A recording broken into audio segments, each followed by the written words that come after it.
खरेदी केलेली आंब्याची पेटी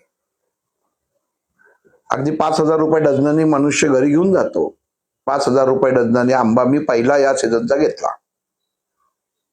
आनंदाने जातो घरी, बायकोला सांगतो, बघ. बायकोही म्हणते, अजून चालू नाही झालं तुम्ही आणलात? म्हण, हो, या सीझनचा पहिला आंबा आपण खायचा, असं मी ठरवलंय. पहिली पेटी घेतली, 5,000 रुपयाची पेटी घेतली, तर 5,000 शब्दावर 10 वेळा जोर देतो मनुष्य. काहीतरी वेगळं केलं. पण त्यातला आंबा पहिला जेव्हा फोडला जातो आणि कळतं की तो आंबट आहे, क्षणामध्ये त्याचं क्रोधात रूपांतर होतं, रागात रूपांतर होतं, दुःखात होत नाही. आणि तो घरात असून परत त्या दुकानात जातो मनाने आणि सांगतो, कारण त्या माणसाने सांगितलं असतं, अगदी तयार आहे, काळजी करू नका, घरी जाऊन कापा, खायला तयार आहे. आणि घरी आल्यावर कळतं की आंबट आहे. मग तेव्हा त्याला दुःख होत नाही, तेव्हा त्याला राग येतो. आणि तो परत ते घेऊन त्याला फोन तरी करतो किंवा त्याच्या दुकानामध्ये जेव्हा परत जातो आणि त्याला सांगतो की अशी पेटी तुमची निघाली, ती खराब आहे. तो म्हणतो, नाही साहेब थांबा, बदलून देतो, दुसरं घेऊन जा, बाकी चांगलं आहे, 2 दिवस ठेवा, पिकेल. साशंकता निर्माण मनामध्ये उत्पन्न होते. खरंच पिकेल का? एवढे पैसे उगाच घालवले का? तिथं दुःखाचं रूपा म्हणजे सुरुवात तिथं होते. आपण चूक तर केली नाही ना, आपण थांबायला पाहिजे होतं. म्हणजे स्थिती बदलली, त्या अनुषंगाने दुःख बदलतं.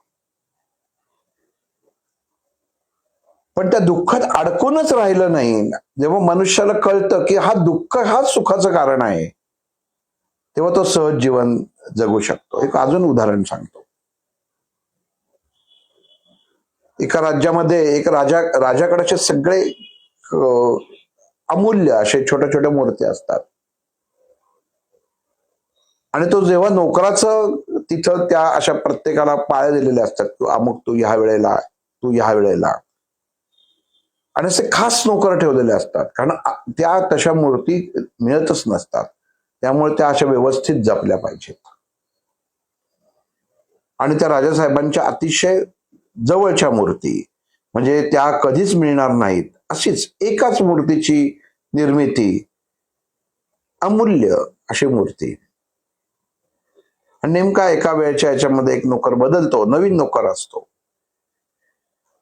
आणि 3 त्या राजाकडे मूर्त्या असतात. आणि त्या माणसाच्या हातनं एक मूर्ती फुटते. आणि ती फुटते हे राजाला कळतं की ही मूर्ती याच्यातनं फुटली, अमूल्य मूर्ती की त्याच्यात राजाचा पूर्ण जीव अडकलेला असतो. त्याला बघितल्याशिवाय राजाला चैन पडत नसतं, इतकं ती सुंदर मूर्ती, पण अतिशय नाजूक असते.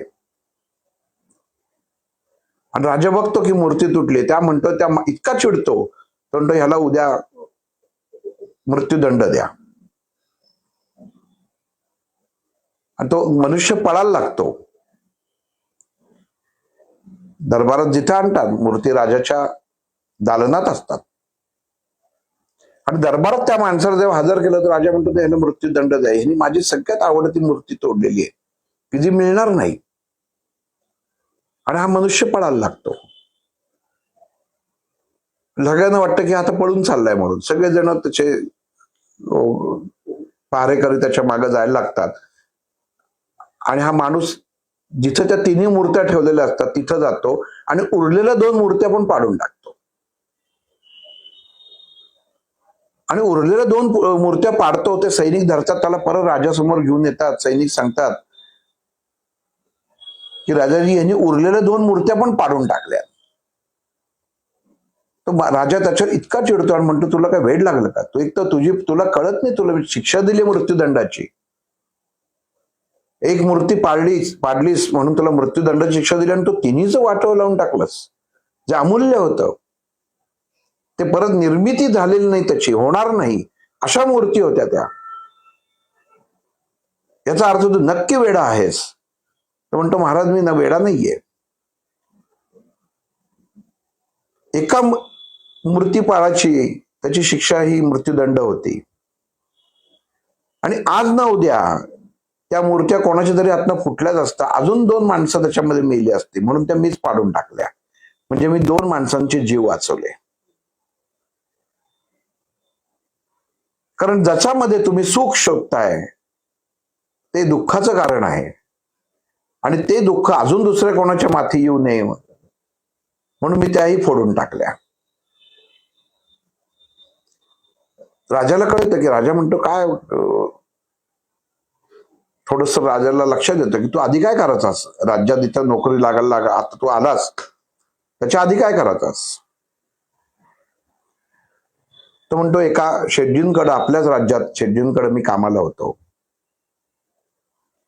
शेटजी खूप दयाळू होते, भगवंतावरती अतिशय कृपा होती. मला त्यांच्याबरोबरच रोज खायला त्यांच्याबरोबरच द्यायचे, ते जे खातील तेच मला द्यायचे, इतके होते. मग राजा म्हणतो त्यांच्याकडे सोडून इकडे का आलास.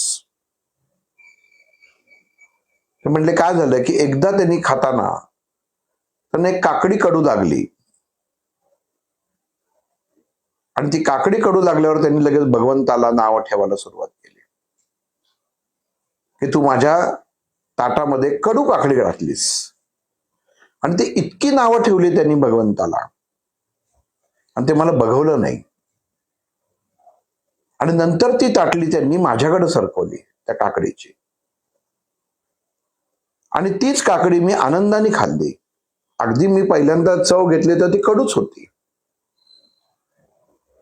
आणि त्या शेटजीला म्हणे आश्चर्य वाटलं की एवढी कडू काकडी तू कशी खाल्लीस. तर तो मग नोकर त्या शेटजीला म्हणतो की भगवंताने आतापर्यंत तुम्हाला सुग्रास अन्न खायला घातलेलं आहे, या क्षणापर्यंत खायला घातलेलं आहे, एकदाच कडू दिलं तर तुम्ही भगवंताला नाव ठेवायला लागलात. आणि तुम्ही तर माझे साक्षात भगवंत आहात, रोज तुमचं बरोबरीने मला जेवायला देता, खायला देता. मग एक दिवस कडू काकडी खाल्ली म्हणून काय झालं. राजाला लक्षात येतं आपली चूक काय झालेली आहे. आणि गोष्टीचा सारांश काय आहे की रोजचं जीवन जगताना एवढे सुखाचे क्षण भगवंत देतो, त्यातला एखादा क्षण जर दुःखाचा आला तर तो तुम्ही स्वीकारला पाहिजे. आणि हेच भगवंत इथे अर्जुनाला सांगतायत, स्वीकारणं गरजेचं आहे. मनुष्य स्वीकारत नाही, कर्म तो करतो पण नावं मला ठेवतो, म्हणून माझी प्राप्ती होत नाही.